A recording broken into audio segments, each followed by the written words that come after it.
Good morning. We are at the Abbey where we shot one of my favorite music videos. Where do we center?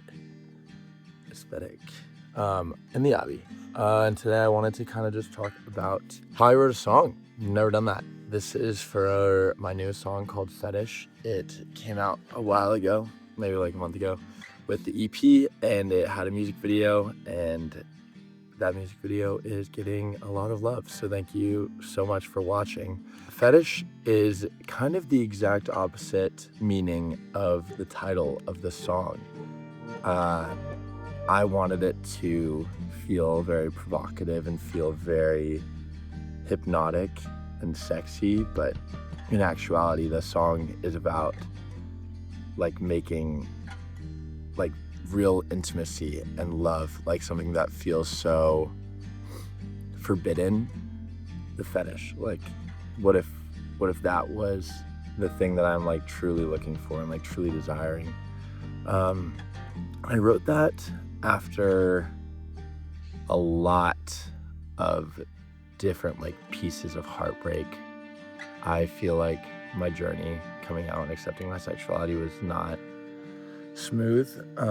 Part of that being just the difficulty of coming out and being Christian, but I think another part of that was kind of struggling through different times that I've been sexually assaulted from a young age and not really knowing what to do after that situation, not really knowing what love and physicality and intimacy was supposed to feel like. Even talking about it, I felt so like ashamed to say something the first time it happened. Then I feel like I finally healed from that one, and when I came into like more gay spaces, I guess, I was sexually assaulted by like a very, very close friend, and that kind of sent me on another just like rabbit hole of not thinking that like it could feel different or it should, and believing that my body was for general consumption. Hey, stop it. It's magpies banging on the chimney. Sorry, there are woodpeckers. I'm sitting on a log. But there are woodpeckers, and they're actually very cute. What was I saying? I don't remember what I was saying. Basically, I think that because of my past, because of my religious upbringing, because of the like shame and purity culture that I lived in, doubled with this history of sexual assault being done to me, I did not know how to love someone and how to be loved by someone for a long time. And that all changed when I started seriously dating this guy that was like long distance, and he was the kindest person ever, honestly. And I remember writing these songs down, and the first lyric that came to mind was, "I like to watch you sleep. It looks like you had a nice dream." And that's like what this man actually said to me. He was like, "You're just so beautiful. You're so peaceful when you sleep." And at first I was like, that's kind of creepy. And then I was like, wait, that's really sweet. Like that is one of the nicest things someone has ever said to me, because I felt all this time like I had to kind of perform to be like seen as like beautiful or cool. And this guy just is like, this is when you're the most beautiful, is when you're like unaware of it. And so that was where that first lyric came in. And the rest of the song kind of spiraled around that, because I was so afraid of like being intimate with him and like being vulnerable and real and honest. And he just like wasn't afraid of me or of like challenging me. So that was the first lyric. Then I wrote this little guitar melody, and it started with just that like broken strum at the beginning. I'll play it. It's like, did you put it in? Did you put the audio in? Good. And the first And the first time that I brought it to my producer, Noah, who's amazing, and you should listen to his music. He did the Gigi Perez record. He's truly like one of the best musicians I've ever met in my entire life. So go check him out.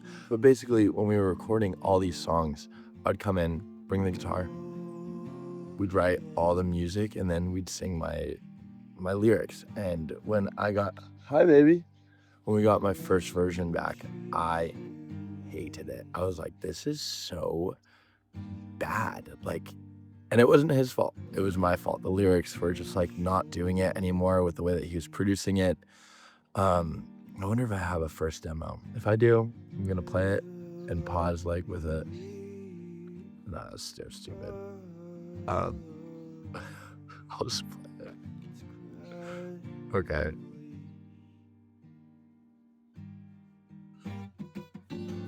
How do people do this? It's so fucking awkward. Okay. Hey, I'm recording out here. I'm recording. So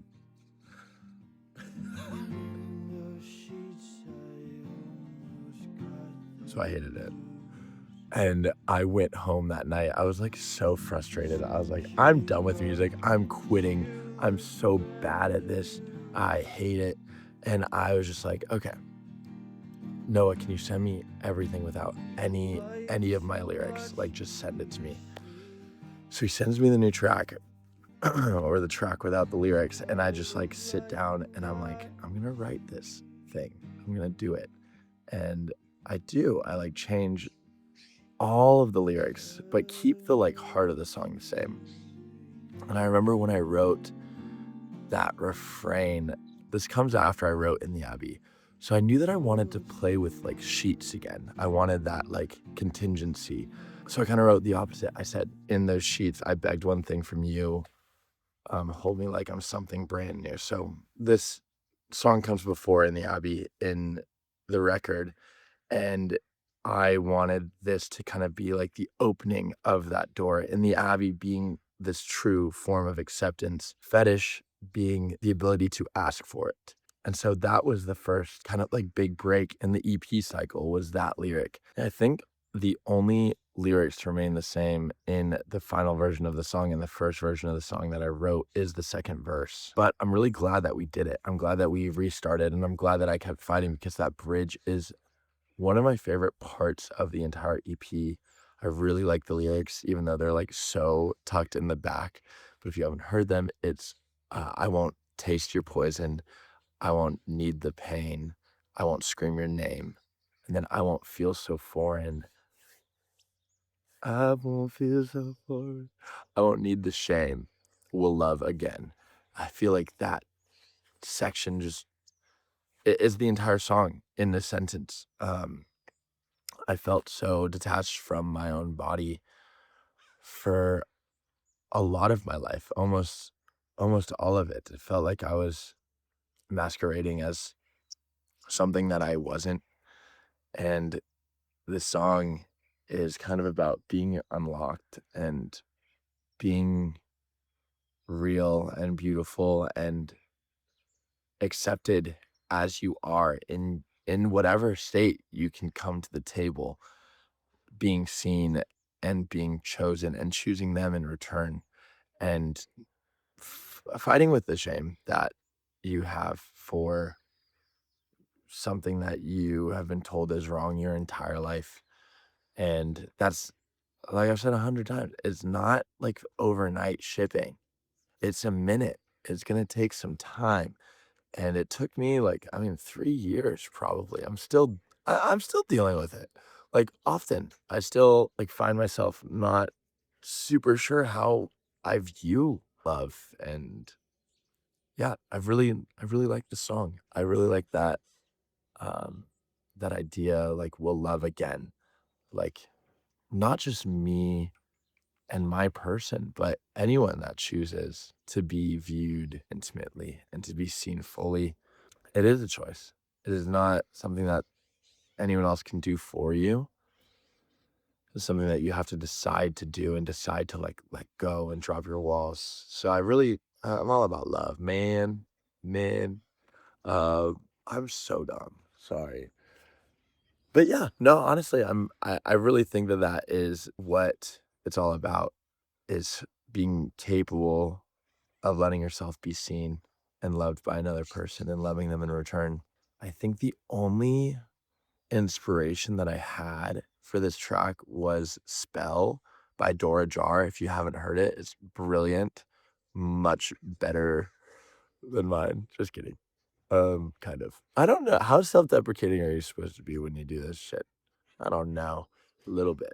Just a little. Maybe I'll talk about the music video really quick too. For the music video, I wanted to access the character that I was in early stages of dating other men and women, um, which was a performer. It was someone that had to be seen a certain way because he didn't believe that he could be loved any other way. So I decided that I wanted this story to be about a model who is like constantly paraded around, known for his looks and for his body and for everything but like his heart, and him reaching his breaking point. Um, and then this other model that he works with, like finally touching him softly and finally being like gentle and present with him and saying like, I don't care that you're a mess, I will hold it with you. So that's kind of where the story it goes at the very end. There's a cut where we see this entire interaction and felt a little too cheesy for me. I love hopeful endings, but I think that it has to just be like this, like right there. Pew. So like downfall, downfall, downfall, downfall, downfall. That's probably everything that I will ever make. I don't think I'm gonna end anything on like a really sad note in finality, but we're not gonna be running through the garden holding hands and spinning. That can be assumed. Let's assume that at the end of everything, everyone's happy. Everything's beautiful. Um, but I edited that video. We shot it like 3 weeks, 2 weeks before I wanted to release it. And I directed it with Kyle Krieger, who's a fantastic director and needs to do this more because this is like, yeah, he's just great. He's so great. And my best friend Max shot it, and it was just us four the entire day. I edited that thing in like 2 days because I really wanted to put it out because of other projects that are coming out. And I don't know, man, all of this stuff is just a lot of, but I love it. I'm really stoked about how it turned out. Trying to shoot a youth music video. Yeah, I'll probably go through and talk about all my music videos. And if you guys like this, I'll do this for more songs. I'm getting less awkward talking to the camera. Maybe. You tell me. But yeah, I'll give you a quick tour of the Abbey because it's so pretty. This is where we shot in the Abbey, and I think it's so gorgeous. I love it. Oh my God, I should have shot right here. Okay, I'm gonna do another video right here. It's very pretty. Let me know if you guys watched the music video, if you liked it. And if you didn't, don't tell me. Just kidding. You can be honest with me.